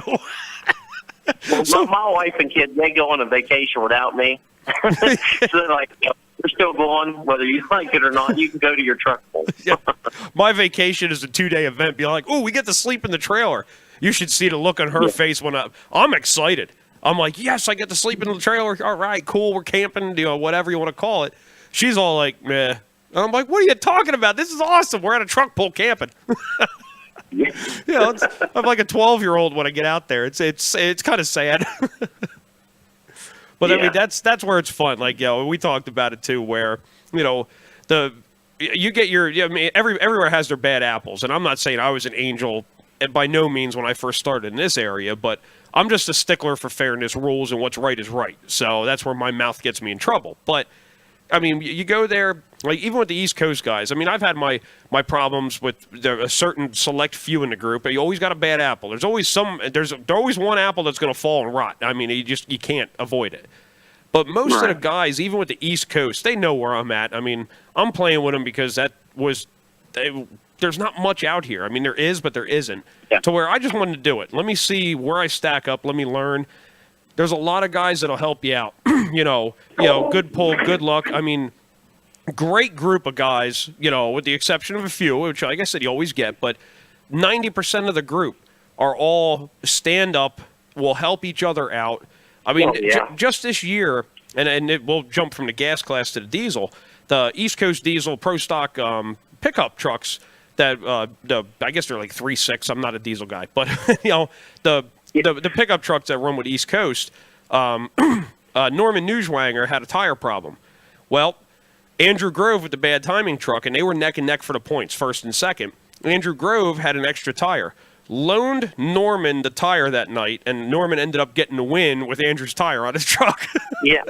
Hey, at Farmington, PA this year, it wasn't a very big pool. There was only 4 trucks in this pro stock class. But, we're going for a hook, and we're going to compete. We're going across the scales, and George Nicholson Gary Nicholson Jr., his truck just kind of died. Or he couldn't move it or something. I ran up to the scale. I'm like, what's wrong, bud? I mean, he's a young kid. Awesome, He says, my battery died. I can't steer the truck or it wouldn't start or something. I'm like, well, what are we going to do? And he's like, I can't pull. I'm like, why not? I was like, somebody can help you. And I look around, I'm like, let me go down to the truck. I ended up getting my jump box, and we got some ratchet straps. We just hooked my jump box straight to his truck. He pulled with my jump box strapped to his weight box with a ratchet strap. Nice. Well, and we got a good pull. I finished first. He finished second. I beat him by like 5 inches. It was awesome. You know, when you get a good hook against somebody that's talented like that young man. He's got a really good truck. It's light. It's strong. And for me to even compete with somebody like that, it was a win for me. But it was a win because I helped him and he still got to pull. Yep. So. And now you have that, and not to say, sound too, I don't know. I don't want to say emotional, but for lack of better words, now you have that bond together where, you're going to end up, you're going back and forth now, where if you need help, you have a lookout. I mean, one hand washes the other. After I helped him, he walked over to the trailer. Was like, "Hey, man, it's cool. That was awesome." He shook my hand and basically grinned and said, "I'm going to beat you next time." Yup.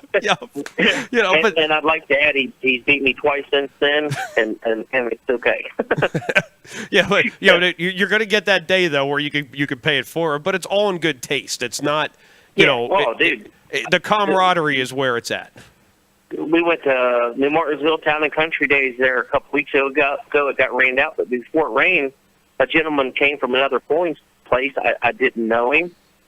He had 36 1550 MTZs on his truck.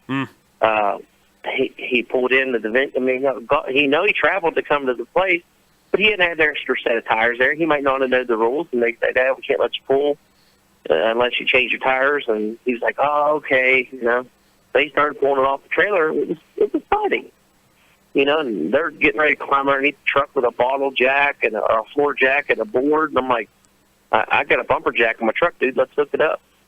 Yep. So, I helped him change tires. I mean, this was a guy that was probably going to beat me, but I'd rather have him be able to pull and beat me than sit on the trailer and not get to pull at all, Now, we just had that at West End, too, where one guy who I think he won it. I mean, he's got a hell of a running truck. Can't think of his name, his first name. Last name's Berger. He's got an orange Chevy. Runs Truxus on the truck. That's the type of tire. Well, Josh Cowell, if I said his name right, he's got a Ford that, it's a good running Ford. I mean, he could put me out any day of the week. But he runs the boggers. Well, he had a problem on one of them with the bead. Something with the bead was leaking. He couldn't keep air in the tire. So Berger took the two tires off of his truck, the 2 Truxes, put them on the rear of Josh's truck, when not caring who won, who's going to win, it didn't matter. And the package didn't work for Josh, unfortunately. He actually ended up behind me, not by much, but his truck didn't like it. But at least he had a shop, But the other puller who knows that Josh could give him a run for his money. I mean, he's a good run. I mean, they're both good running trucks where it didn't matter, where you're going to get the hook, and that's what I like seeing, where you're going to hook. One way or another, we're going to try to get your truck going. I mean, unless it was like me at Listy where the distributor, the magnetic pickup just took a crap.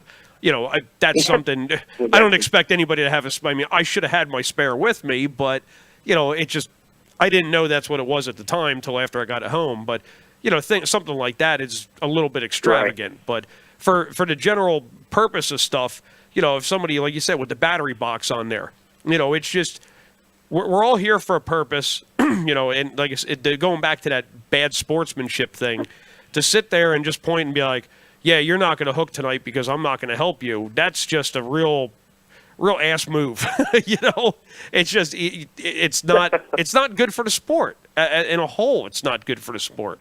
And I'm guilty of running my mouth on certain things. I mean, don't get me wrong, where if there's something that really bothers me or really wrong that somebody does, and there is people in the area that I've barked at before for, enforcing if you're going to enforce a rule on this guy but not on this guy, we have an issue.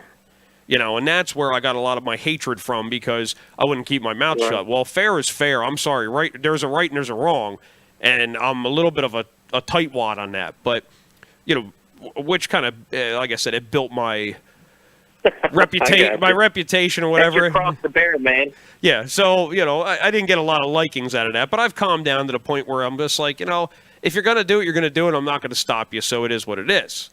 But, for helping the pullers out, everybody should be able to hook. If we can get you to hook, they're going to hook. Tractor guys, I've seen it. I mean, it is really, it's a down-to-earth sport. There is guys, but there's few that are on that high horse. I mean, you look at guys like, I don't know if you follow NTPA or not. Modified tractor, the minis, the Green Streak, the Boyds. All right. Huge. I mean, they have businesses. I mean, the man can retire tomorrow. He ain't got to work, but he still does. He has. He is set. But but the man is so humble, it's amazing. You'll never ever believe that he is his status when he gets to the point. I mean, he is just as not above anybody. And there's so many like that, and that's what makes Pullin great, and it just washes away those bad apples. And that's when I try to focus on that, even though I get stirred to the bad, to the dark side sometimes. But, I try to focus on that, people like you and a lot of the guys out there in your area, the same thing. And I'd like to see it more here. I think the urban, or what I call it, like the city mentality is kind of thriving in our area. To where you do get groups of people who help out, but you have that area, that screw him type attitude with a lot of people. And I think that's what's hurting us, is that we're kind of getting cityized, and I don't like it. I hope I'm wrong. It's just what I'm seeing, so I hope I'm wrong on that. But, something's got to change. Something's got to turn around. I hope it does. Because I don't care. Every town across across the United States ought to have some local fair with a truck pull, or a tractor truck. I don't care what you're pulling. No, like I said, there's not too many things anymore that you stand for the national anthem, and you do that. Somebody sings the national anthem in the truck pull. Yep. And I'm even one. I'm not a guy that's going to go knock on your door and push the Bible or anything of that sort. But the one guy, I got his name here, Ed Preston. I got his card. I got to reach for it. It's called the Christian Motorsports International Family of Ministries, and it's nationwide from what I understand. They do racers for Christ, rodders for Christ, rock crawlers, restorers for your classic vehicles, and now Ed has really turned up the notch in this area. I don't know if anybody else is doing it outside of this area, but the Pullers for Christ thing, he gave me the RFC stickers for the truck and everything else, and when he comes out, when he shows up at the polls, he does like a little invocation before it. And I would like to see more of that, because I'm like I said, I'm not saying I'm going to push religion or push faith or whatever you want to call it onto anybody. I'm not that kind of person. But most of the people who go to these polls, we come from that down-earth family. Most people have a faith, and... Yeah, I'm just kind of getting wore out with the same old trashy, I'm not going to say I'm the cleanest talking person in the world, but... Nobody wants to take their kids somewhere and hear a bunch of people cussing and screaming, or it's clean. There's nothing bad about it. No. I like my Facebook page, that Trucker Nation. It doesn't have all the vulgarity a lot of them do. If anybody's argument, usually it's just a little spat. My kid can get on there and I don't have to worry about it. You know what I mean? Yep. And I've noticed that too on the page. It's not we talk about this, that it's general conversation. People don't agree, but it's more of a, if I could put it this way, it's an adult, more of an adult page for truck pulling than I've seen others, to where, the childish behavior is not there. You don't have that, like, okay, I disagree with you. Okay, that's it. That's the end of the story. It's not, I have to push my belief in my, you need to do this to your truck because I said so. Well, no, I don't. And usually there's probably a hug emoji that says LOL behind it, so you're good. Yep, there you go. Yeah, so it's been a great page. I mean, I don't get on there that often. I don't get on. There's so many I got on my phone now. I need to really trim the fat a little bit, but it's a great page. It's getting it out there, and it's growing. I mean, it's constantly growing. More people are getting into it. I still didn't my friend. Go ahead. Friend Curtis Moore. He's another administrator on there. He used to pull, I believe, work stock or a 2.5 class in the diesels, and every once in a while you'll see him post. I've approved a lot of today. A lot of people have been joining them today. Welcome to the page, and it's like I'll look on the administration page, and I'll look through it, all the activities he's done for the day, and it's like, wow, he's been on here a lot, and there's a lot to it, Oh, it's a lot like, yours more or less it's kind of self-sustaining in a sense where people could go back and forth. You don't have to, do a whole heck of a lot of posts here and there. If you ever get to like a show page like mine, and mine's been a little lack lately, but I have never. And that's okay because you work for a living and you do this for fun, and just your love for the sport is what makes you do it. I just try to keep it up, but it becomes a lot when you try to keep it appealing, and not leave it dead. Yeah. I mean, and that's one thing I got to put out there too, where a lot of people that promote polls, like say you do 3 polls a year, they have a Facebook page. What irks me the most, and I think is really hurting the poll and killing it, is that it's forgotten about, because that Facebook page will sit idle for months at a time. Nothing new, never a reminder of anything. So if anybody out there is watching that's promoting, take this little nugget of information.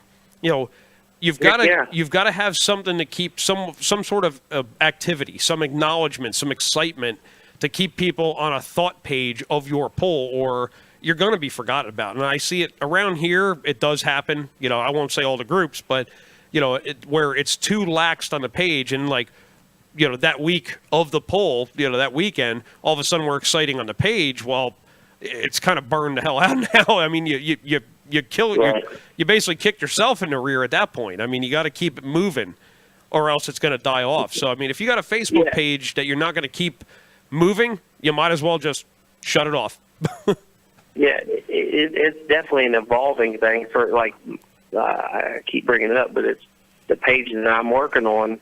It's my baby, and I wake up in the morning, I check posts. There's midnight shift guys out there that's working all night, and they want to talk, and they're on there. And, when I get up at 4 in the morning, I'm like, well, good morning, everybody, or hey, and like, oh man, thanks for answering my questions, or I'll throw a question out there just to start some conversation, or I'll post pictures and ask somebody else to post pictures. I mean, your webcast is doing the same thing. It's keeping people interested. It's enticing.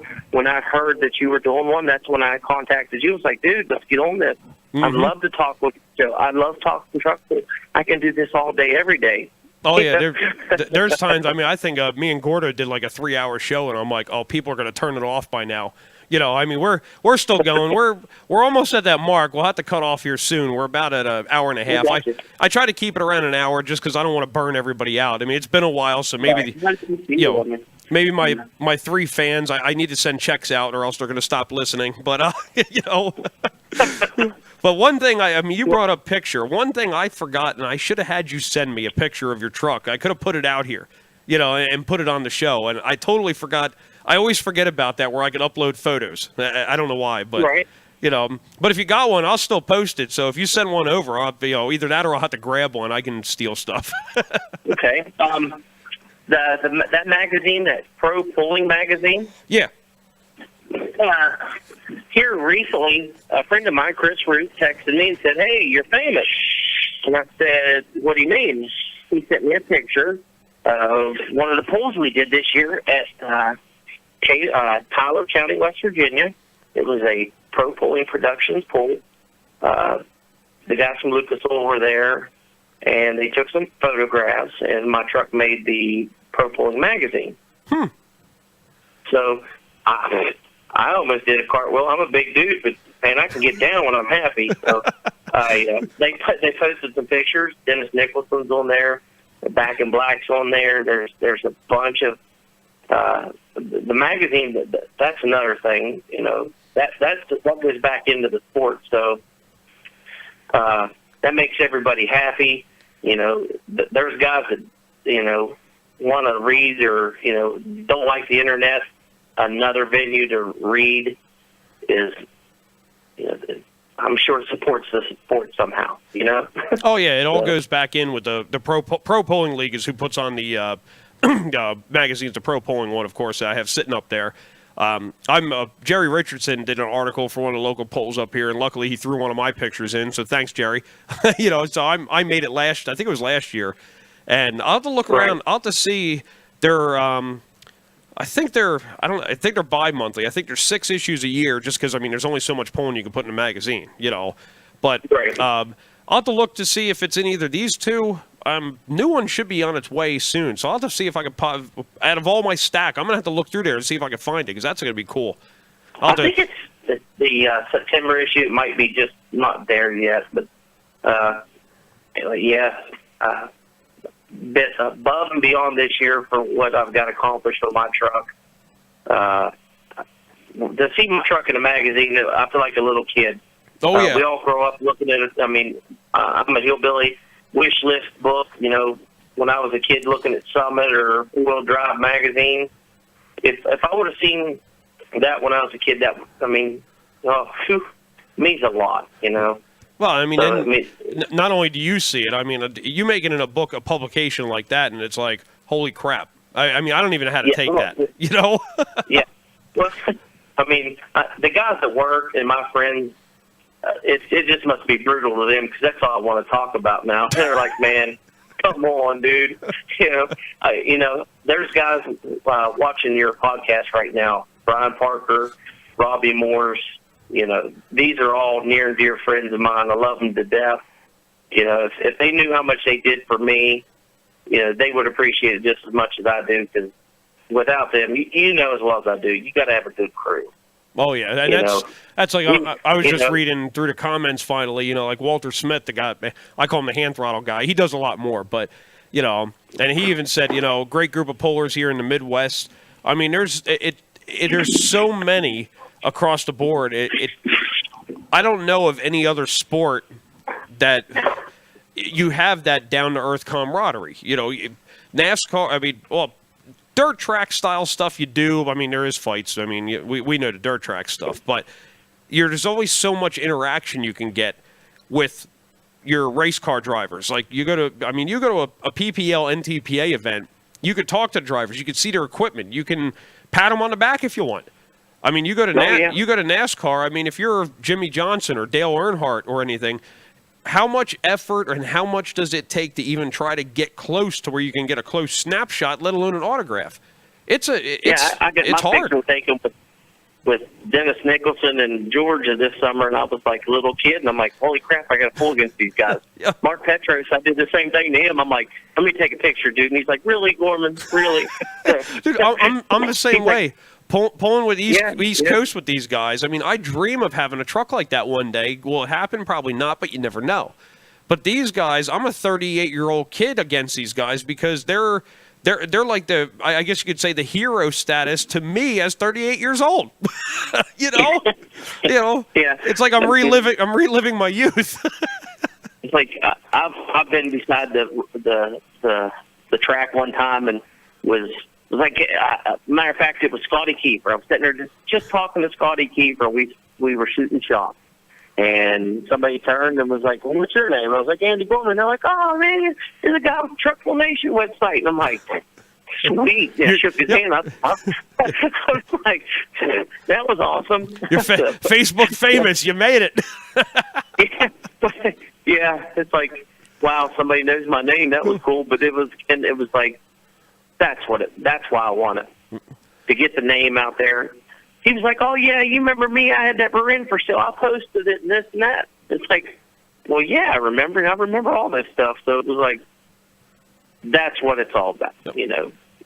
We talked about at the beginning of the show, the schedules, meeting people, how people how did they find out about these pulls 10 years ago? It's like, wow, I would have pulled 3 times this year without Facebook. Yeah, exactly.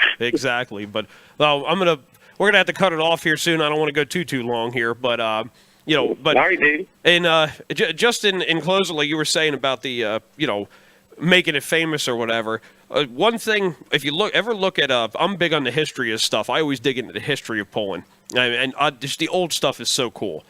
But if you really look back, everybody in pulling, whether you're a promoter, a puller, I don't care what you do, there's an easy way. It's an easy way to make a name because the sport's big, but it's not big to where you always make a name for yourself. But if you ever look back into history and look at the guys who made a name for themselves that you still remember to this day are the guys who did what was right. I'm not saying it was the fastest way they made a name, and I'm not saying it was the best, but it was guys who were innovative, guys who stood their ground, and guys who did the right thing for the sport are the ones who are revered.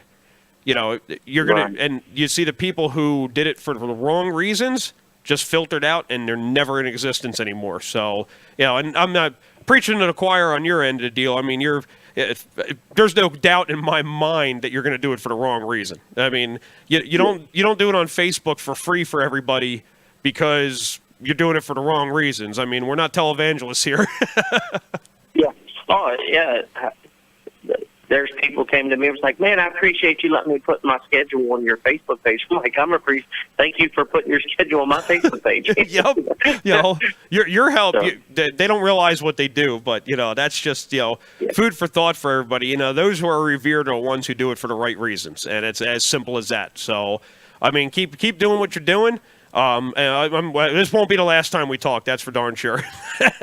All right, brother. Well, I appreciate it, Tony, and everybody watching and listening. I appreciate everything you guys do for me in the sport. And we'll see you out there on the track. And everybody watching from Team War Machine, I love you, and I'll see you tomorrow. All right. I thank you for being on. All right, Tony. Thank you. The phone beeped. All right. That was Mr. Andy Gorman, as everybody knows. I got it up there on the screen. War Machine is the name of his truck. Upcoming competitive puller pretty soon. Like I said, he's done a lot of changes in a short period of time with that truck, and it's come a long way. And he'll be a force to be reckoned with against some guys. I mean, you know, all the ones that he named, Scotty and the rest of them. You know, their time's going to be coming. I think he's going to be itching. If they keep helping him, he's going to be itching. But anyhow, great guy, doing great stuff for the sport, as is everybody else. There are so many out there that are doing this stuff, and that's kind of why I wanted to get him on. Like I said, my moving thing, I don't know how many shows I'm going to do. I'm going to have a dead area. But he's brought up that page, the Truck Pull Nation, which is bringing more stuff to me. I'll just speak for myself.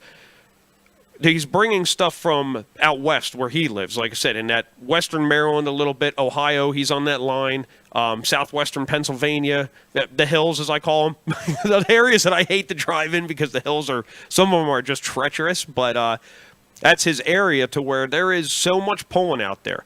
The competition, the trucks that are out there, I mean, there is serious stuff. I mean, there is stuff in the hills that people don't realize where this stuff is, and it's there.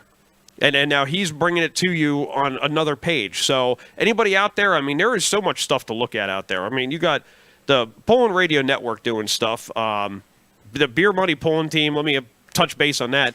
Mr. Jason Schultz with the Beer Money Pulling team, his page, the actual Beer Money Pulling team page, got hacked by some lovely person who wants to put spam all over it. So all the work, all the effort and the money that he put into that page, I don't think he's ever going to get it back, so he's going to be basically starting from square one. I don't know if he did yet or not. I'm trying to check on it, but, you know, I mean, whether you like the group, whether you like him, hate him, like Beer Money, hate it, it doesn't matter. At that point, throw it all away. We're not playing we don't like the President of the United States bullshit. He put an effort in to grow the sport, and he continues to do that. And all of everything that he's done just got washed. I mean, that's just a hit. I don't care who you are. That is just a hit. So, you know, keep a lookout to see what's going on. A lot of the stuff that he had on there's some false information going on, I think, for, what is it out there? I'm not out that way. Richland Center, there's an event coming up, I think, in October. So if you really need the answers, check with Jason Schultz directly or go to his page.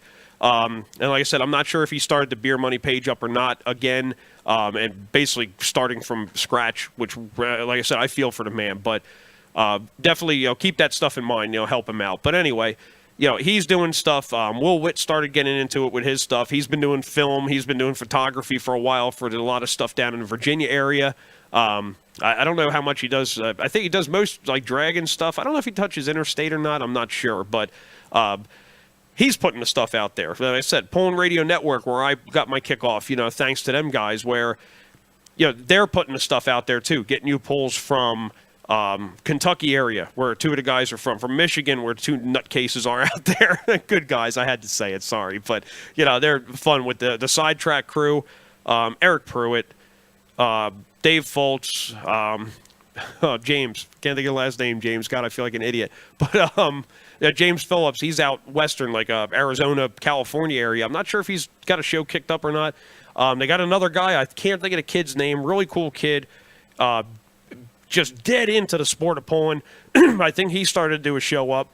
I haven't really got a chance to listen to it much, but he started up, and of course, your known man, the originator, Ray Taluki, and Adam Draught, they teamed up for the full poll doing it. I don't think I left anybody. Oh, Kenny Eggleston. Ooh, almost missed it. He's out there in what state? He's in the Utah area. He does a lot of monster truck stuff. He's an announcer by trade. By God's gift, that man's an announcer. I mean, he's got a phenomenal voice. It's fabulous. He's got his one show, the Pullcast. There's so many people out there, and anybody who I don't know that's doing this or I missed, throw yourself up there, be known, put it on my page. I don't care. It doesn't bother me. There's so much of this stuff that people are getting out, and like I said, I'm a little bit lax just for stuff going on and just trying to put it out there. And Andy with the Truck Pull Nation, there was a Truck Pullin Nation that one of my buddies started. I don't know what ever happened to that page. Truck Pullin Madness is out there, Facebook page. It's got good stuff on there, for sale, a little bit of chit-chat. There's some arguing, but, most of the pages we try to keep clean, but, you're going to get it. There's no way around it. You get that many people involved. But anyhow, enough rambling on about that.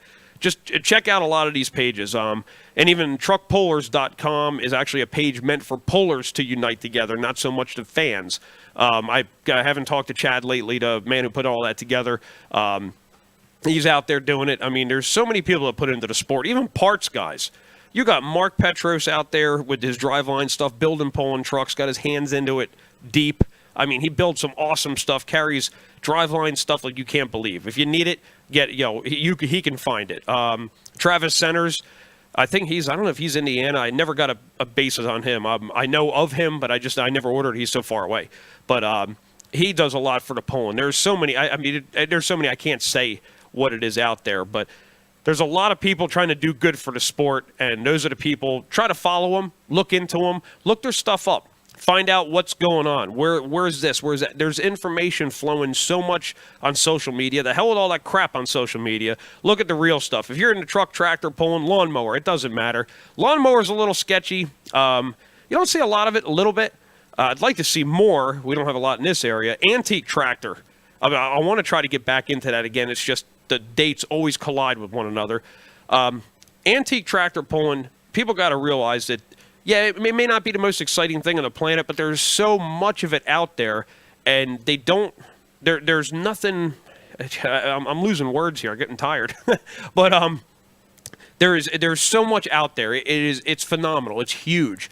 There's people from all over that travel with these things. I mean, antique tractor pulling is out there, and there's not a lot of publication. There's not a lot of coverage of it. And, I would like to do that.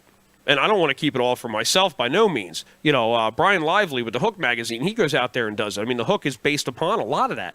Your classics and your antiques and stuff. And he does phenomenal jobs of videos and stuff. I love watching it. There's another guy, Ryan, I'm going to hack your friggin' name. I know it. Rusinek or Rosenek. I'm sorry if I completely killed your last name, but he does a lot of photos and stuff, and his photos are excellent. Jerry Richardson doing the photos and the videos. There's so many. Harold Card. I could go on forever. I mean, like Andy, he's better with the names. He remembers them all better than I do. But anyhow, like I said, look this stuff up. It's out there. It's out there for entertainment purposes, information purposes. There's nothing short of anything. If you say you can't find a date, if you can't find a pull, if you can't find a truck, a tractor, a lawnmower, a four-wheeler, a pedal tractor to buy, you ain't looking in the right spots. It is out there. The social media is loaded with it. It's getting bigger. The live streaming is coming alive. It's happening. We're not worried about television. The hell with television. The live streaming stuff is the wave of the future, and I think that's where it's going. I love doing it. If I can get out there more to do it, I will. But it is costly.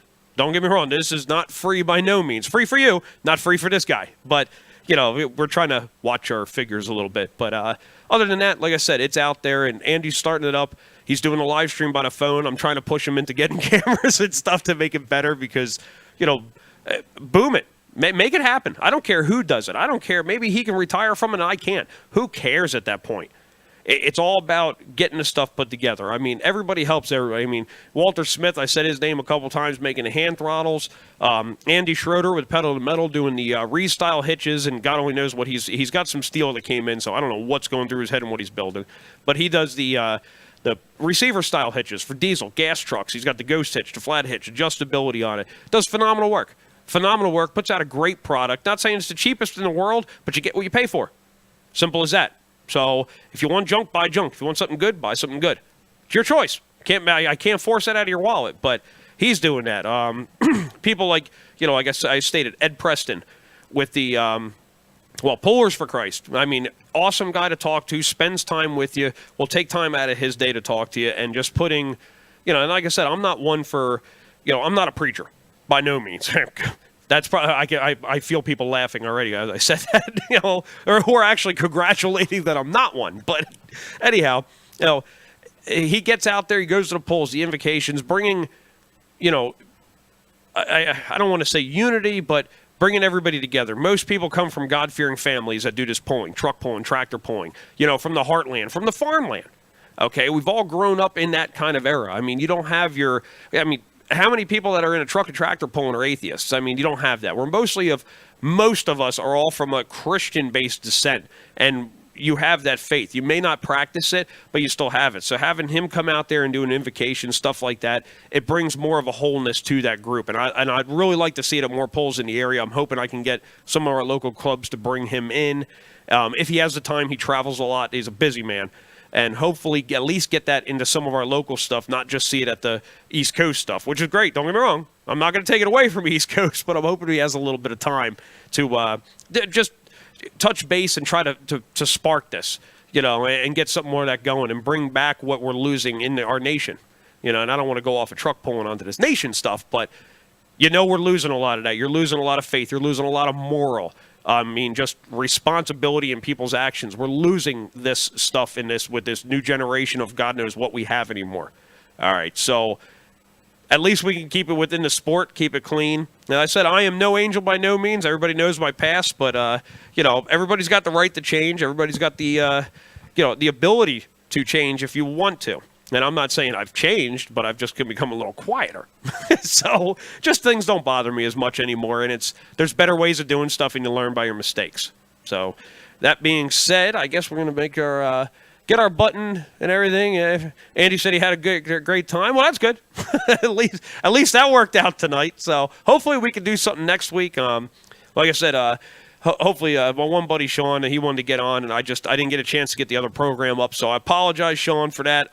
Might get you popped in and pick your brain on some stuff, God only knows what. We'll just talk to Jibber Jabber next week and see how you're going in your truck. You need to kick it in high gear. Stop working so much. I know you need the money, but stop working. Take some time for you and your truck. You got a bond. I mean, you can't have a man in a truck marriage needs its time too, so you can't just be working all the time. You'll end up in truck divorce court, and you don't want this. So, anyhow, we're going to find our button here. So, we'll call it good on that. And like I said, hopefully next week, it's going to be a little bit busy week, our settlement day for the house, so we'll see how it goes. So, enough rambling. People are probably sick of me if they're even watching at the moment. So, until next time, we'll just call it happy pulling, happy building, and hook safe from Spinnin and Grinnin. See ya.